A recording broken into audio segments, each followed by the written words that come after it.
આજના મોસમની જાણકારી જોઈ લઈએ.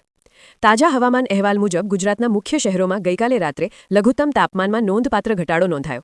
અમદાવાદમાં લઘુત્તમ તાપમાન 14.2 ડિગ્રી સેલ્સિયસ નોંધાયું, જે સામાન્ય કરતાં 0.6 ડિગ્રી વધારે હતું, પરંતુ પાછલી રાત્રિ કરતાં ઓછું રહ્યું.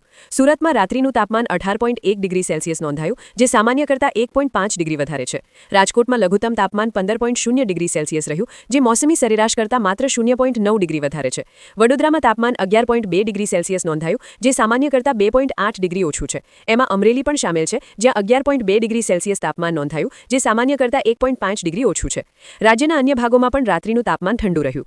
ભાવનગરમાં 14.0 ડિગ્રી સેલ્સિયસ, ગાંધીનગરમાં 13.5 ડિગ્રી સેલ્સિયસ અને ડીસામાં 13.6 ડિગ્રી સેલ્સિયસ તાપમાન નોંધાયું.